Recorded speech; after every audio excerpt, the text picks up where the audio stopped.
What's up, YouTubers and cinephiles? Welcome back to another edition of Nerd With Me Reviews. Today, we are going to do a review of a sequel to one of the best Marvel movies to date, Guardians of the Galaxy 2. Guardians of the Galaxy 2 is the sequel to the amazing surprise hit of Guardians of the Galaxy in 2014.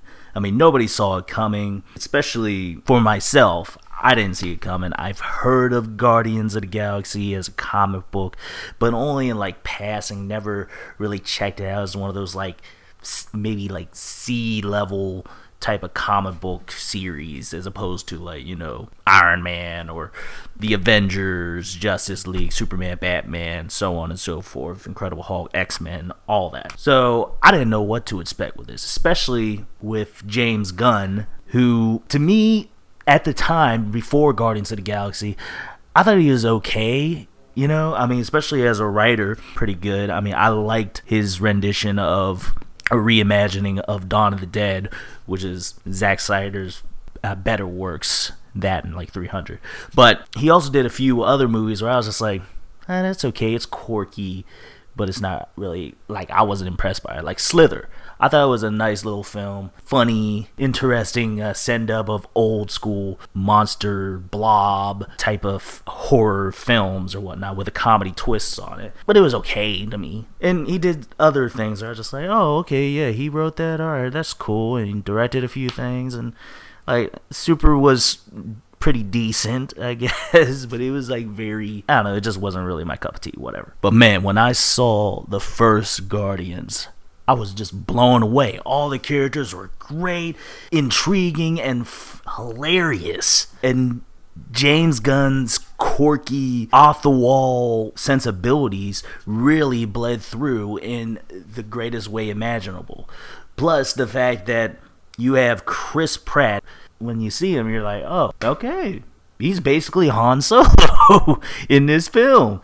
And I love it. It is awesome. Zoe Saldana as Gamora, she was perfect there. I've always liked her. Obviously she's beautiful, but also she is a very good actress, so I expected that to be good. Bradley Cooper as Rocket Raccoon, and he's one of the best characters out there. And Vin Diesel as Groot, or really just the I Am Groot machine. And yeah, his voice works for what it is. He's not really the most versatile of actors. But I will say this, I was very pleasantly surprised by how much I liked Dave Bautista as Drax the Destroyer. Well, first off, I didn't know who any of these characters were, and Dave Bautista, I seen him in one or two movies before, and he was in this horrible film, House of the Rising Sun or something like that. But he was really good. And the film itself was just a delightful smack to the face. Wow. Please, sir, may I have another? It was awesome. And we knew it was going to bring a sequel. And this sequel is a pretty good serve up. I'll say not as good as the first one, but still a nice continuation of the series. This one takes place almost immediately after the original one, maybe about 3 or 4 months. And they really make it clear that it does, because where it begins is that this one, you can, from the first shot of this film, you can tell exactly what the theme of this movie is about. And it's about family. It's about fathers and sons, brothers and sisters, sisters and sisters, all about family. Maybe to a better degree than what I think the Furious franchise really does. It makes it kind of corny. This one, it embraces it, plays for laughs, and it doesn't feel like it's kind of forced, even though I like the Fate of Furious movie, but I think this one does it a little better. The film starts off with answering a question that you had exact from what the last one hinted at, which is, who is Star-Lord's father? You pretty much get the gist of it from the first shot of this film, where you see Kurt Russell, aka Ego the Planet, doing a courtship of Star-Lord's mother in 1980. And my God, I'll tell you this, the CG is incredible on here. They de-aged Kurt Russell. He just came right off the set of Escape from New York that he did in 1980. He just stepped right out of it. So kudos to them on the de-aging process, so on and so forth. But Anyway, you get to see that Star-Lord's father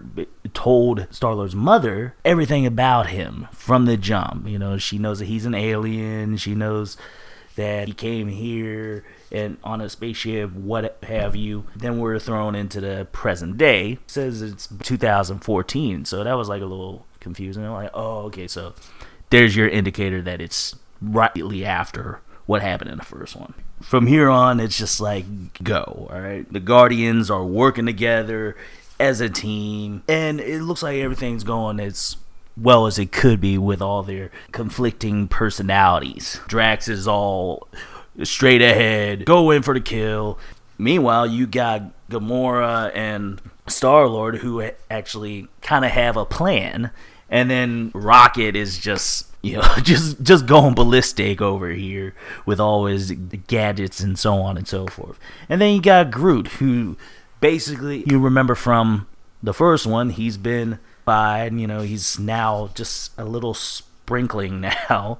Terribly cute. Things don't go swimmingly, of course, and eventually by the end they do what they need to do and collect their bounty. The job is for a race of, let's just say, pretentious blue blood type of race called the Sovereign. Yeah, they're funny in there, just being so pretentious about their status, how they counteract with the Guardians, who are like the rough and tumble thugs that they hire to do dirty work or whatnot. Let's just say Rocket gets a little pissed off at them and decides to do what he does best. He steals stuff. And he pisses them off. Unfortunately, they go after him. They go after the whole crew. They barely escape the Sovereign by the help of a mysterious stranger who turns out to be Ego, the Living Planet. Basically, that's your story in a nutshell. This sequel is a very good continuation of the story. I mean, you get a little bit more insight into all the characters and their relationships, and they really do feel like a family. You know, they bicker amongst each other, they got each other's back when shit gets hard. It just feels like they are a cohesive unit, and it's a big thing about family without saying we're family sort of deal. You know, even with former enemies, in the case of Nebula and Gamora, man, you really find out like why those two hate each other, or rather why Nebula got it out for Gamora, and it makes sense. Drax, Star-Lord, like they always bicker amongst each other, and even, you know, Star-Lord and Rocket in particular, they just go at each other, and you're just like, man, they are literally like two brothers just busting each other's balls the whole time.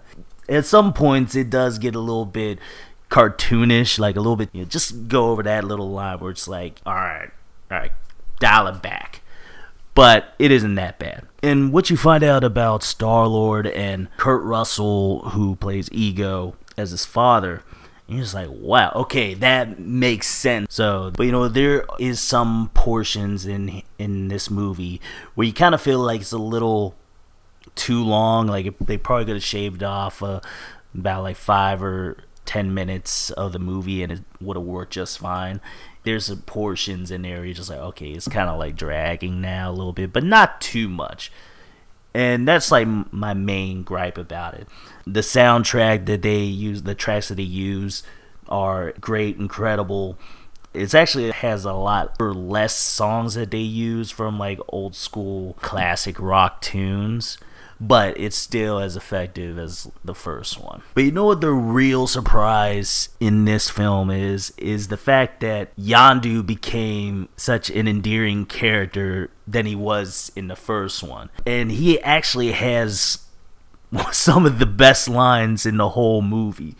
I mean, there's this one, and you probably heard it by now. Oh my god, I was crying when I first heard him say that, because it's just like, he thinks that's the coolest thing in the world, but it's like he just don't know. And it's just hilarious. One of the most hilarious lines I have ever heard. It's too good. Only James Gunn right now can get away with that, and it works great. The act was good. Some of the story arcs were amazing, some weren't. The music was awesome. The visual effects were incredible. I mean, which I expected. This is a Marvel movie. They don't make mistakes with CGI. They bring top notch every time. And some pretty good cameos that I wasn't expecting. It actually leaves open, the way this film ends, it leaves it open for I don't know what, but I am very intrigued by what they do, especially with the cameos they threw out at the end. I'm like, oh yeah, they got him, they got her, they got Stallone and everything else, and I'm just like, oh, I want to see what happens with them, and that's great. So I can't wait to see the third one. I hope it's very good. I hope just as good as the first one, if not just as good as this one. Go see it if you haven't seen it. It's worth every penny. A B. A solid B. Anyway, what do you guys think, YouTuber Cinephiles? You want to check it out? Or have you already seen it? Comment. Let me know, guys. Anyway, I'll catch y'all later.